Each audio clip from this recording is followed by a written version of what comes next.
Prepositions या फिर supplementary words के सीरीज को आगे बढ़ाते हुए आज हम शुरू करने वाले हैं लेवल 0 का लेसन नंबर 18। लेकिन उससे पहले मैं आपको बता दूं कि प्रीपोजिशंस मास्टरी का एक पूरा प्लेलिस्ट यूट्यूब पे हमारे चैनल पे अपलोडेड है।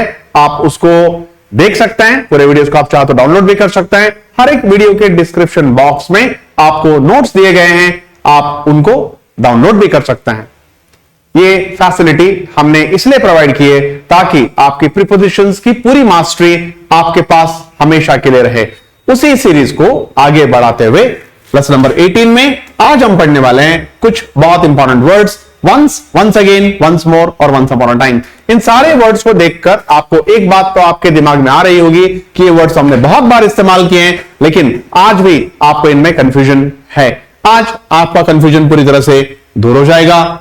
सबसे पहले हम देखते हैं वंस को, और वंस के आप हिंदी मीनिंग्स को देख लीजिए। एक बार या फिर जैसे ही, एक बार या फिर जैसे ही। लेकिन आप यहां पे दो डेफिनेशंस को पढ़िए, एक समय की बात है या एक जमाने में। एक समय की बात है या फिर एक जमाने में, इसका मतलब क्या हुआ? Something existed long ago. आप किसी भी घटना, किसी भी पात्र, किसी भी स्टेट ऑफ एक्शन की बात कर रहे हैं जो पुरानी तारीख में हुआ, जो बहुत पहले हुआ, या जो लगभग हिस्ट्री बन चुका है जो लगभग इतिहास बन चुका है। तो आप जब भी वंस लगाते हैं तो आप उस घटना के बारे में, आप उस एक्शन के बारे में, आप उस चरित्र पात्र या उस हाल के बारे में बता रहे हैं, उस कंडीशन के बारे में बता रहे हैं जो अब इतिहास बन चुका है या फिर जो बहुत पुराना है। जैसे once Patna was called Pataliputra. एक जमाने में आज जो पटना है उसको पाटलिपुत्र कहा जाता था। चंद्रगुप्त मौर्य की राजधानी थी, आज जिसे हम पटना कहते हैं, लेकिन पुराने जमाने में एक जमाने में उसे पाटलिपुत्र कहा जाता था। तो ये तारीख की बात है, ये हिस्ट्री की बात है। यहां पर देखिए, once Rajesh Khanna ruled the film industry. Rajesh Khanna, एक जमाना था, एक दौर था जब राजेश खन्ना फिल्म इंडस्ट्री पर राज किया करते थे। 1970s का वो जमाना था, याद कीजिए, जो अब हिस्ट्री बन चुका है, या फिर कम से कम बहुत पुरानी तारीख तो कम से कम बन ही चुकी है।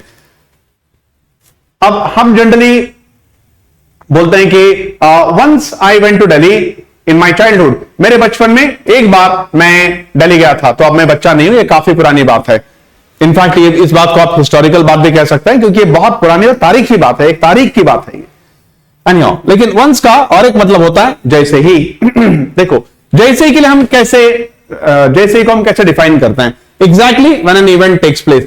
जैसे ही कोई घटनाक्रम हुआ, उस घटनाक्रम को एक एग्जाम्पल बनाकर जब हम टाइम से रिलेट करते हैं तो हम लगाते हैं वंस। जैसे वंस यू स्मोक,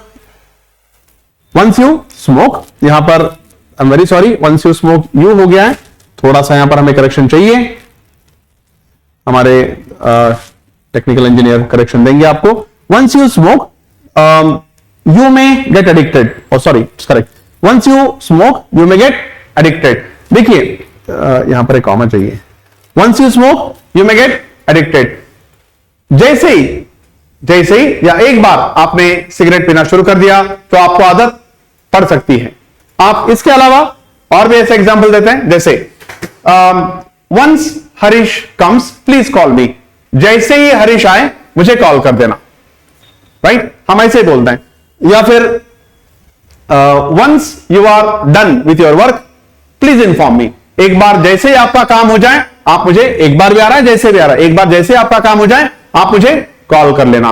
तो exactly when an event take place, जब कोई घटनाक्रम खत्म हो जाए, उसी घटनाक्रम को आप एक पॉइंट बनाकर आप बोलते हैं कि उस घटनाक्रम होते ही, जैसे ही आगे का जो भी एक्शन है आप सेंटेंस बना सकते हैं, right? Once my exams are over I take a sigh of relief. जैसे मेरे एग्जाम खत्म हो जाएंगे मैं राहत की सांस लूंगा। Once my exams are finished I shall take sigh of relief. जैसे मेरे एग्जाम खत्म हो जाएंगे या खत्म हो जाते हैं मैं राहत की सांस ले लूंगा। आप ऐसे बोल सकते हो। अगले वर्ड पे चलते हैं, यह है वंस अगेन। देखिए, वंस अगेन आपको सुनने में तो काफी आसान लग रहा है, फिर एक बार, जो रिपीटेड एक्शंस के लिए आते हैं। जैसे HMPV virus created panic once again across the world. देखिए, कोविड आया था 2020 में, अभी HMP आया तो इसने क्या कर दिया, दुनिया भर में एक खौफ पैदा कर दिया, एक डर पैदा कर दिया। तो रिपीट हुआ ना, 2020 का एक्शन फिर से रिपीट हुआ, राइट। तो जो भी एक्शन रिपीट होता है, सेकेंड टाइम रिपीट होता है, थर्ड टाइम रिपीट होता है, तो उसको हम क्या लगाते हैं, once again. they had to go to the hospital once again। उससे उन्हें फिर एक बार हॉस्पिटल जाना पड़ा। तो फिर एक बार हॉस्पिटल जाना पड़ा मतलब एक बार हो गए थे और उन्हें फिर एक बार जाना पड़ा, तो उसी एक्शन को उनको एक बार और रिपीट करना पड़ा। He was caught in the robbery case once again। इसको रॉबरी केस में फिर से पकड़ लिया गया। तो एक बार उसने रॉबरी की थी, उसे पकड़ लिया गया, उसने फिर से रॉबरी की, उसे फिर से पकड़ लिया गया, तो एक्शन रिपीट हुआ। जब हम बात करते हैं थर्ड वर्ड की, तो वंस मोर आ रहा है यहां पे, एक बार और एक बार। यहां पर आप ध्यान दीजिए, पिछले स्लाइड को आप जाइए तो आपको सीधा दिख जाएगा कि यहां पर आपने रिपीटेड एक्शंस लिखा है, जो एक्शन आप एक से ज्यादा बार कर रहे हो। लेकिन यहां पर ध्यान दीजिए, similarly repeated action. Similarly repeated action का मतलब होता है कि आपने एक्शन को दोहराया है, लेकिन एग्जैक्टली सेम तरह से दोहराया है, एग्जैक्टली 100% डिट्टो आपने उस एक्शन को दोहराया है, राइट। जैसे मान लीजिए कि आप एक फिल्म देख रहे हो और उस फिल्म में कोई डायलॉग है, राइट। तो मान लीजिए कि अगर वो डायलॉग आपको फिर से सीखना है और आपने उस सीन को फिर से देखा, तो हीरो वो डायलॉग जो डिलीवर करेगा वो सिमिलरली करेगा या उसमें चेंज आएगा? डेफिनेटली सेम ही करेगा। आप 10 बार उस डायलॉग को फिल्म में देखोगे तो वो वैसा ही रहेगा। एक्शन तो रिपीट हो रहा है और डिट्टो 100% जैसा का वैसा हो रहा है। तो यहां पर कैसा लगा? Similarly repeated action. We watch the movie once more, हमने वो फिल्म एक बार और देखी। तो उस फिल्म में जब आपने पहले देखा था तो भी वही था और आप देखा तो भी वही है। वंस मोर का मतलब होता है कि जो कुछ भी उस मूवी में उस वक्त जब आपने देखा हुआ अभी भी वही हुआ। I want to listen to this song once more, मैं इस सॉन्ग को, इस गाने को और एक बार सुनना चाहता हूं या सुनना चाहती हूं। तो फिर गाने में कोई बदलाव आएगा क्या? तब अरिजीत सिंह आप सोनू निगम गाएगा क्या? सेम ही होगा ना। They shot the scene once more. देखिए अगर कोई वहां पर सीन चल रहा है, कोई फाइट सीन है और हीरो अगर हमारे विलन को मार रहा है, तो जैसा प्लान किया गया है उसी तरह से तो वो सीन फिर से शूट होगा। एक बार फेल हो गया तो सेकंड टाइम सेम ही तो होगा, थर्ड टाइम सिमिलरली करना पड़ेगा। जो प्लान है, जिस तरह से उन इवेंट्स को उन्होंने प्लान किया है, फाइट इवेंट को प्लान किया है, वैसा ही होगा।